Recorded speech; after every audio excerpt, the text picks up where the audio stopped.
Hello friends, welcome to Marathi story diary official YouTube channel. मागच्या भागात आपण बंधन भाग 19 बघितलेला. आज आपण भाग 20 बघणार आहोत.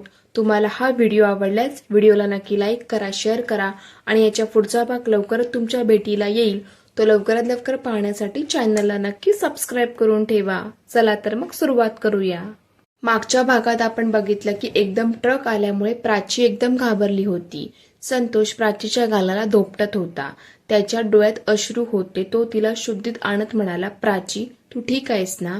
प्राची डोळे उघड, उठ ना प्राची, प्लीज माझ्याकडे बघ. तू मला सोडून कुठेही जाणार नाही, समजलं? अचानक गाड्यांचा आवाज झाल्यामुळे छोटी श्रावी मात्र खूप घाबरली होती. तिने रडत तिच्या आई पप्पांना आवाज द्यायला सुरुवात केली, पण तिला कोणाचाच आवाज येत नव्हता. ते बघून ती रडायला लागली. संतोष प्राचीला घरी घेऊन गेला, पण प्राचीला काही शुद्ध आली नव्हती. संतोष मात्र प्राचीकडे बसून होता. मध्ये कधी प्राचीला शुद्ध आले तेव्हा रात्रीचे 3 वाजले होते.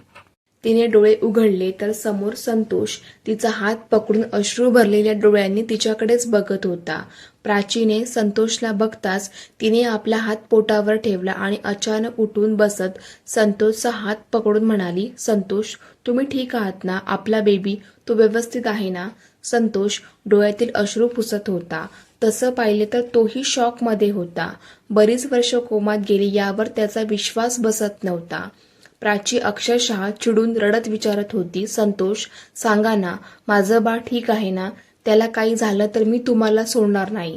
मला माझं बाळ हवंय, म्हणत ती त्याच्या छातीवर डोकं टेकून रडत होती. संतोष तिच्या पाठीवर हात फिरवत प्रेमाने समजावत म्हणाला, शांत हो प्राची, पॅनिक होऊ नको. आपल्या बाळाला काहीही झालं नाही, तू शांत हो. ते ऐकून प्राचीने लगेच प्रश्न केला, मग मग कुठे आहे माझं बाळ? द्या माझ्याकडे, मला बघायचंय माझ्या बाळाला. बोलता बोलता प्राची खूप हायपर झाली होती. संतोष तिला शांत करत होता, पण ती तिच्या बाळाला बघण्यासाठी आतुर झाली होती. तिच्या डोळ्यात एक प्रकारची बेचैनी दाटून आली होती. एकट्याला ती सांभाळता सांभाळता सांभाळत नव्हती. मग संतोषने डॉक्टरांना बोलून घेतलं. डॉक्टरांनी तिला इंजेक्शन देऊन शांत केलं. संतोष मात्र भरल्या डोळ्यांनी तिच्या चेहऱ्याकडे बघत म्हणाला, प्राची सावर स्वतःला, आपलं बाळ एकदम ठीक आहे, पण ते आता 4 वर्षाचं झालं. यावर तुझा विश्वास बसेल का? आणि बोलता बोलता तिथे बातमी समजतात योगेश तिथे आला आणि संतोषच्या खांद्यावर हात ठेवला. संतोषने वळून बघितले तर योगेश आणि त्याची बायको होती.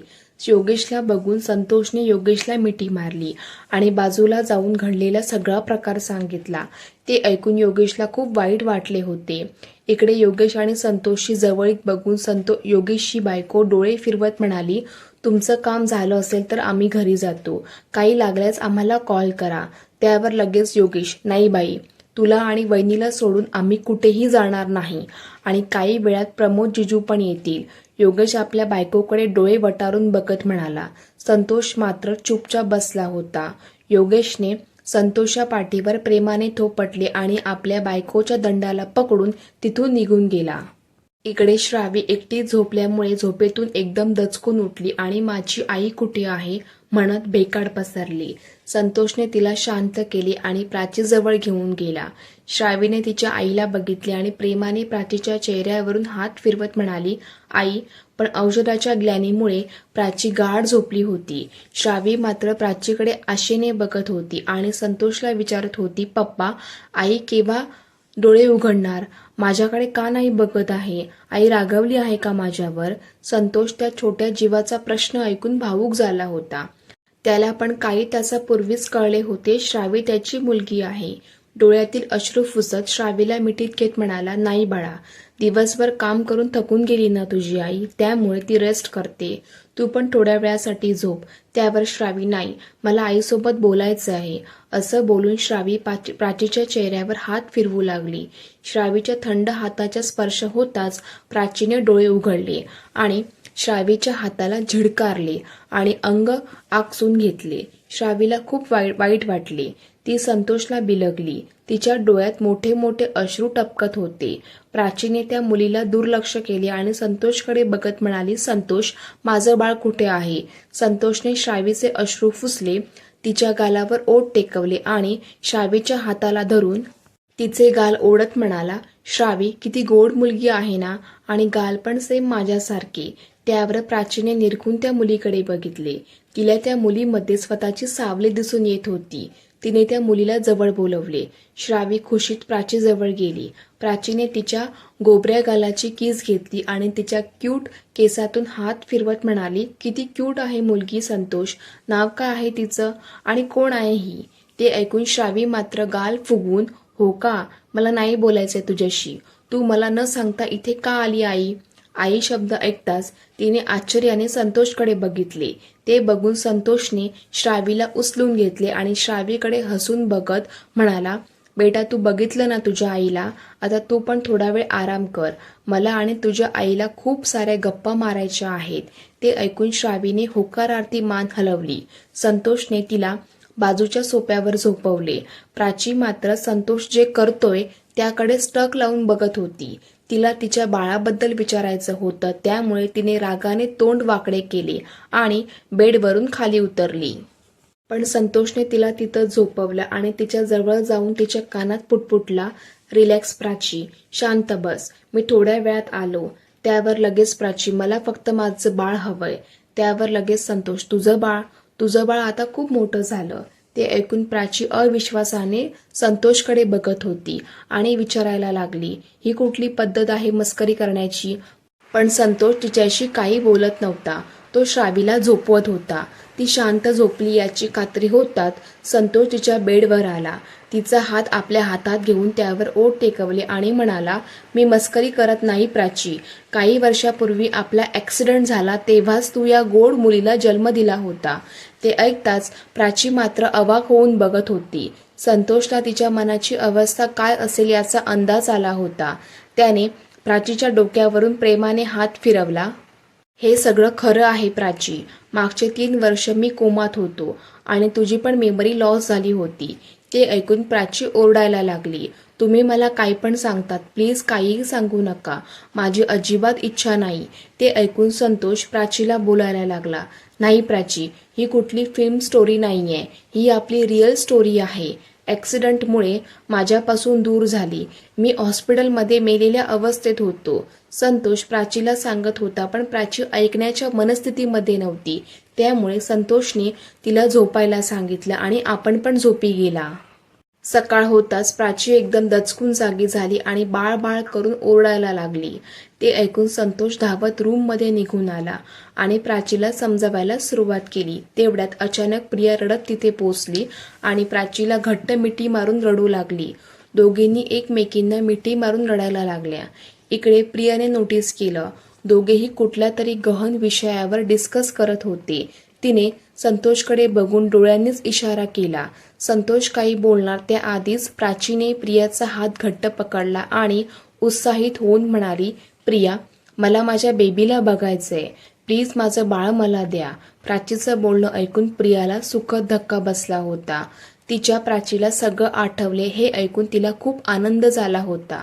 ती आनंदात किंचाळत प्राचीच्या गळ्याला मिठी मारत म्हणाली, थँक गॉड, फायनली तुला सगळं आठवतंय. त्यावर प्राची म्हणजे, प्लीज प्रिया सांग ना, माझं बाळ व्यवस्थित आहे ना, मुलगी आहे की मुलगा? ते ऐकून संतोष तोंड पाडून प्रियाकडे बघत म्हणाला, आठवलंय, पण ती श्रावीला ओळखायला पण तयार नाही. त्यावर प्रियाने तिचा चेहरा दोन्ही हाताने पकडला आणि भरल्या डोळ्यांनी तिच्याकडे पाहत म्हणाली, प्राची तुला सगळं आठवलं. त्यावर लगेच प्राची, प्लीज मला बाकीचं काही नको, मला माझं बाळ हवंय. कुठं आहे ते? तुम्ही मला सांगणार नाही ना? पण कोणी काही बोलायला तयार नव्हते. त्यावर लगेच प्राची, ठीक आहे, माझी मीच बघते. प्राची उठून उभी झाली. बाहेर जायला वळले तेवढ्यात संतोषने तिच्या हाताला पकडले. त्यावर प्राची, सोडा ना मला माझ्या बाळाबद्दल काही कळायला मार्ग नाही, मी स्वतः जाऊनच बघते, म्हणत ती तावातावाने रूम बाहेर निघून गेली. प्रिया आणि संतोष हतबल होऊन प्राचीकडे बघत होते. प्राची मात्र तावातावाने रूम बाहेर निघून गेली. प्रिया आणि संतोष हतबल होऊन प्राचीकडे बघत होते. प्राची इकडे तिकडे संपूर्ण घरभर आपल्या बाळाला शोधत होती. ते बघून संतोष प्राचीला बोलायला लागला, प्राची स्टॉप, बंद कर तुझी फालतू बडबड, तुला एकदा सांगितलेलं का समजत नाही? संतोषने तिच्या दंडाला धरून दात ओठ खात विचारले, प्राचीने रागाने तोंड वळवले. संतोषने कपडावर हात मारून घेतला आणि शेवटी कंटाळून त्याने डॉक्टरला बोलवून इंजेक्शन दिलं आणि झोपवलं. छोटी श्रावी तर आपल्या आईच्या रूडली बिहेवियरमुळे मनातून खट्टू झाली होती. पण उदास न होता तिच्या पप्पांनी जे काही सांगितलं त्याचाच विचार करून तिने चेहरा व्यवस्थित केला. संतोषने तिला कालच समजावलं होतं की तिची आईची तब्येत ठीक नाही आहे, त्यामुळे तिला काही दिवस श्रावीपासून दूर राहावं लागणार आणि खोटं रागवायचं नाटक पण करावं लागणार होतं. हे ऐकून छोट्या श्रावीने आपल्या आईला साथ देण्याचं ठरवलं आणि ती स्वतःहून तिच्या आईपासून दूर राहू लागली. प्राचीला जाग आली तेव्हा ती तिच्या बेडरूममध्ये होती. तिने डोक्याला हात लावला आणि उठून बसली आणि बोलायला लागली. संतोष, तुम्हाला तुमच्या मर्जीप्रमाणे करायचं आहे ना, तर ठीक आहे. मला पण काहीतरी करावंच लागणार आहे.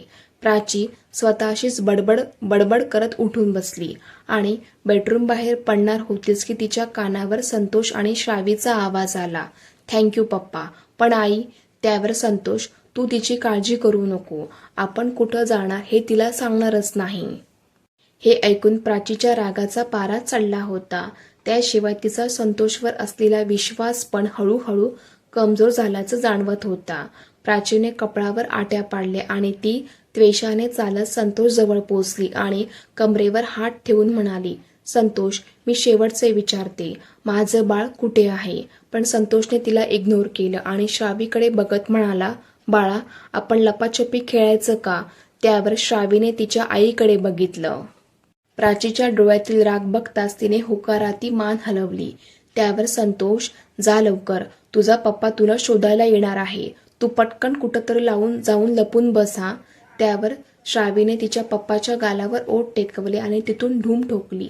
संतोषने हाताची घडी घातली आणि तिच्या डोळ्यात बघत म्हणाला, तुला किती वेळा सांगितलं प्राची, श्रावीच आपलं बाळ आहे, जे 3 वर्षापूर्वीच आपल्या आयुष्यात आली आणि तुला हे सगळं खोटं वाटते.